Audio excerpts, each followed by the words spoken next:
इसीलिए राजकुमार रोत यहां बैठे हैं, चुनाव लड़े इसलिए यहां बैठे हैं, वरना वो भी सरेंडर की लिस्ट में होते अगर हथियार लिया होता। आपने, हाँ, इसीलिए कहता हूं यही रास्ता है। हमने आज जिस व्यवस्था के निर्मूलन की मैं बात कर रहा हूं मान्यवर, वो लोकतंत्र की जड़ों पर वार कर रही है। लोकतंत्र का मूल सिद्धांत है किसी भी समस्या का समाधान बहस से निकल सकता है, हथियारों से नहीं निकल सकता। और मान्यवर, इन्होंने इस देश में वैक्यूम खड़ा करने का प्रयास किया, स्टेट का वैक्यूम, सारी व्यवस्थाएं नष्ट कर गवर्नेंस का वैक्यूम, संविधान पर से श्रद्धा खत्म कर संविधान का वैक्यूम, और पुलिस थानों को जलाकर सिक्योरिटी का वैक्यूम खड़ा करने का प्रयास किया है। मैं आज इस मंच से देश की जनता को ये बताने आया हूं कि माओवादी हिंसा करने वालों के, नक्सलिज्म की हिंसा करने वालों का दिन लद गया है। अब सरकार के लंबा समय नहीं चलेगा। और कई देशों में हुआ है, कंबोडिया, पेरू, कोलंबिया, कई देशों के इतिहास इससे भरे पड़े हैं। भयानक रक्तपात हुआ है। हमारे यहां भी 20,000 लोग मारे गए। मान्यवर, ये एक वैचारिक लड़ाई, देश की जनता ने माओवादी उग्रवादियों को, वैचारिक लड़ाई है, माओवादी उग्रवादियों को अन्याय के खिलाफ हथियारों की लड़ाई मानने की गलती नहीं करनी चाहिए, क्योंकि वामपंथी विचारधारा अपना आधार खो बैठी। इसलिए सारे वामपंथी ऐसे ये न के न प्रकारेण अलग अलग थियरी रचित कर अपने अस्तित्व को टिकाने में पड़ी। इनका एकमात्र एजेंडा है देश में वैक्यूम खड़ा करना, देश के असंतोष को, स्वाभाविक असंतोष को हथियारों के माध्यम से दिशा देना। स्टेट का वैक्यूम, गवर्नेंस का वैक्यूम, संविधान का वैक्यूम, सिक्योरिटी का वैक्यूम और रक्तपात, यही उनका उद्देश्य है जो अब सफल नहीं होगा। मानिए, और कई सारे भोले भाले ग्रामीणों को एनिमी इन्फॉर्मर बताकर फांसी पर चढ़ा दिया। कौन सी अदालत ने फांसी पर चढ़ाया? इन्होंने जनता अदालत के नाम से एक फारस खड़ा किया, जहां ना कोई वकील है, ना कोई जज है, वो स्वयं बैठे हैं, वो स्वयं फैसले करते हैं और फांसी दे देते हैं। इसका जस्टिफिकेशन करते हुए मैंने तो सुना है, मैं आज नाम देना नहीं चाहता वरना यहां से खड़े हो जाएंगे। मान्यवर, इसका जस्टिफिकेशन नहीं हो सकता। इस देश में संविधान का राज है, फैसला संविधान द्वारा, सरकारों द्वारा रचित अदालतों में ही हो सकता है। और अगर किसी को अन्याय हो गया तो उसके ऊपर त्रिस्तरीय न्यायिक प्रणाली है। उन्होंने पैरेलल गवर्नमेंट चलाई। गवर्नेंस का वैक्यूम कैसे चला? पैरेलल गवर्नमेंट चलाई। छत्तीसगढ़ के बस्तर में उनका होम मिनिस्टर होता था, उनका न्याय मंत्री होता था, उनका लूटे हुए अनाज को बांटने वाला खाद्य और आपूर्ति मंत्री होता था। एक जनता ने सरकार के नाम से एक भ्रांति खड़ी करी और मान्यवर, विकास की योजनाओं को इन्होंने रोकने का काम किया। इन्होंने संविधान और न्याय व्यवस्था को निशाना बनाकर संविधान का वैक्यूम खड़ा करने का। कोई चुनाव न लड़े, मतदान नहीं होने देंगे, सरपंच कोई नहीं होगा, तहसील पंचायत, जिला पंचायत का सदस्य नहीं होगा, विधायक वो चाहते हैं वो ही जीत कर आएंगे। किस प्रकार की व्यवस्था खड़ी करना चाहते हैं और इसका समर्थन कैसे हो सकता है? अब कह रहे बातचीत करो, जो कह रहे उनको मैं बताना चाहता हूं, मैं 50 बार कह चुका हूं सार्वजनिक मंचों पर, बस्तर में जाकर, बस्तर के हर तहसील में जाकर कह चुका हूं, हथियार डाल दीजिए, सरकार आपके पूरे पुनर्वसन की व्यवस्था करेगी, मगर हथियार नहीं डालेंगे। मान्यवर, हमारी सरकार का पॉलिसी है, चर्चा उसी से होती है जो हथियार डालता है, जो गोली चलाता है उसको जवाब गोली से ही दिया जाता है। ये हमारी सरकार का पॉलिसी है। हथियार डाल दो। मैं आगे बताता हूं कितने लोगों ने डाल दिए और अब पुनर्वसन कर रहे हैं। और मान्यवर, इसका नतीजा ये आया कि 70 से 26 तक यहां ये चलता रहा। कई ऐसे हमले हुए, जहानाबाद का हमला, 1000 आर्म्स नक्सलियों ने सीआरपीएफ के कैंप को और जेल को कब्जे कर अजय कानू समेत 389 कैदियों को मुक्त कराकर ले गए। आंध्र ओडिशा सीमा पर दर्जनों स्कूलों और इंफ्रास्ट्रक्चर की सुनियोजित विनाश किया। हर ठेके में 20% का जनता टैक्स डालते रहे। मान्यवर, 70 ट्रकों में झारखंड में एक साथ आग लगा दी। 11 बोगियों में मालगाड़ी में एक साथ आग लगा दी और वार्षिक वसूली उनकी जनता टैक्स की, इनके ही सेक्रेटरी का जो कंप्यूटर मिला है, इसके हवाले से कह रहा हूं, 240 करोड़ रुपया थी। मान्यवर, 240 करोड़ रुपया। और इसको कैसे जस्टिफाई कर सकते, किस तरह से जस्टिफाई करते?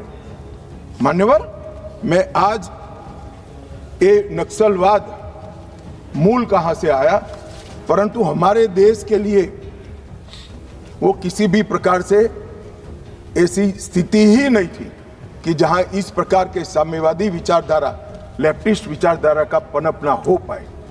मान्यवर, मैं 1905 से 1924 रूस में साम्यवादियों ने क्रांति करी।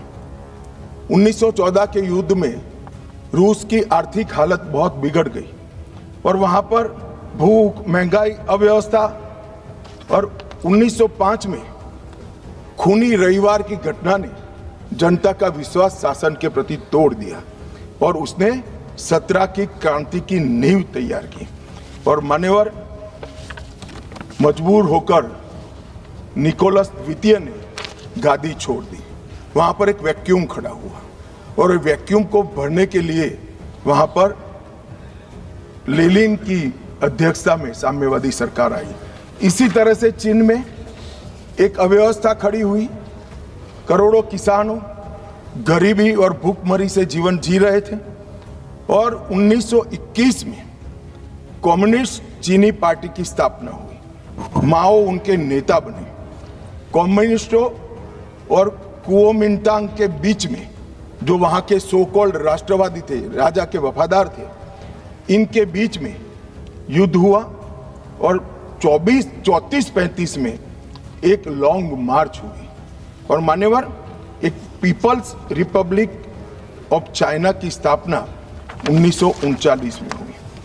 अब ये 1939 और 1925 वो दो महत्वपूर्ण घटनाएं हैं। इसका हमारे देश में क्या असर हुआ है समझिए साहब। जैसे ही रसिया में साम्यवादियों की सरकार का गठन हुआ, यहां पर 1925 में सीपीआई की स्थापना हुई, कम्युनिस्ट पार्टी ऑफ इंडिया। अब ये जो समर्थक है उनको मैं पूछना चाहता हूं, रसिया में कम्युनिस्टों की सरकार बनी, उसी वक्त यहां सीपीआई बना, सीपीआई की स्थापना हुई, इसके बीच में कोई रिलेशनशिप है क्या? ये सोचने की बात है।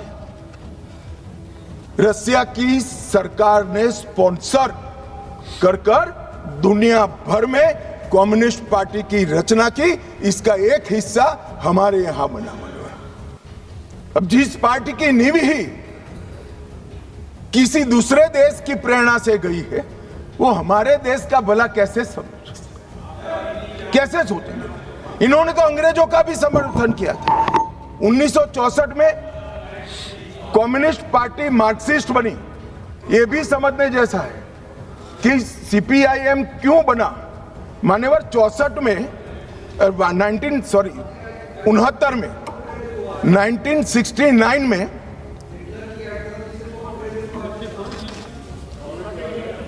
हो गया। बोलू यार, मुझे उकसाओ मत, आज मैं तय कर आया हूं, पूरी बात बताऊंगा। मान्यवर, 1964 में सीपीआईएम बना। यह भी समझना पड़ेगा कि सीपीआई थी, फिर सीपीआईएम क्यों बनी। मान्यवर, 1964 में सोवियत रशिया और चीन के बीच में झगड़ा हुआ, तो दोनों साम्यवादी राष्ट्र के अंदर अलग अलग विचारधारा की साम्यवादी सरकारें आई। जैसे अलग अलग विचारधारा की आई, तो यहां पर चीन की भी एक समर्थित पार्टी सीपीआई मार्क्सिस्ट खोल दी, जो अभी बोल रहे थे, अपने अमराराम जी बोल रहे थे।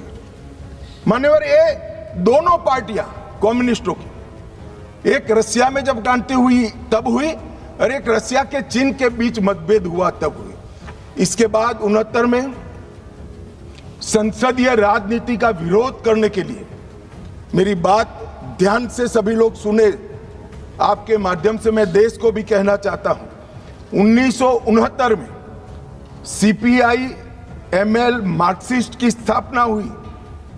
इसका उद्देश्य कोई विकास का वैक्यूम बनना नहीं था, कोई अधिकारों की रक्षा नहीं था। उसके संविधान में उद्देश्य था संसदीय राजनीति का विरोध कर सशस्त्र क्रांति करना, जो रशिया और चीन में कर चुके थे। मगर यहां राजाशाही नहीं बची थी, अंग्रेज यहां था नहीं, यहां संविधान से चलने वाली एक लोकतांत्रिक सरकार बन गई थी। फिर क्यों संसद का विरोध? चुनाव लड़ते, जीत कर आते, अपनी बातों को लोगों को मनवाते, मगर वैसे तो कोई बात सुनेगा नहीं। इसलिए सशस्त्र क्रांति, क्रांति कई प्रकार की होती है। वैचारिक क्रांति होती है, कुछ लोगों ने गीतों लिखकर क्रांति की है, महात्मा जैसे लोगों ने अहिंसक क्रांति करी थी। इन्होंने सशस्त्र क्रांति और दूसरा संसदीय राजनीति का विरोध करना, ये दो उद्देश्यों के साथ सीपीआई मार्क्सिस्ट बना, और मान्यवर यही आज के माओविस्ट है। ये मूल समझे बगैर अन्याय अन्याय अन्याय अन्याय रटे जा रहे।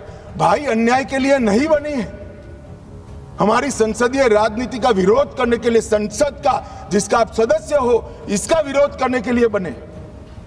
उसके बाद में 75 में जैसे ही कांग्रेस का समर्थन मिला, एमसीसी माओइस्ट बनी और बिहार झारखंड केंद्रित पार्टी बनी। फिर पीडब्ल्यूजी 80 में बना, वो आंध्र केंद्रित बना।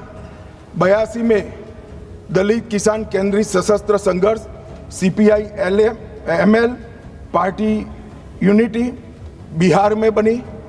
दलित किसान केंद्रित संघर्ष इनका उद्देश्य था। 98 में पीपल्स वॉर ग्रुप बना और उसमें माओवादियों का एकत्रीकरण हुआ।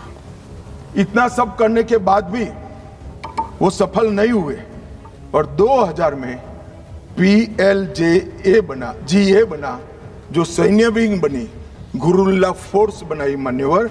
और 2004 में ये PWG MCC दोनों का विलय हो गया। तो थ्योरी वाले और हथियार उठाने वाले दोनों 2004 में विलीनीकरण हुआ। 14 में मोदी जी आए और 26 में सबकी समाप्ति हो गई। ये टोटल 1925 से लेकर 2026 तक 101 साल का उनका इतिहास है मानिए। इसीलिए मैं कहता हूं मेरे साथी सदस्यों को जो सामने बैठे हैं, आप इसको अन्याय का स्वरूप, अन्याय के खिलाफ संघर्ष का स्वरूप मानकर महिमा मंडित मत करो। हम जिस सदन में बैठे इसका विरोध करने के लिए वो जन्मे हैं।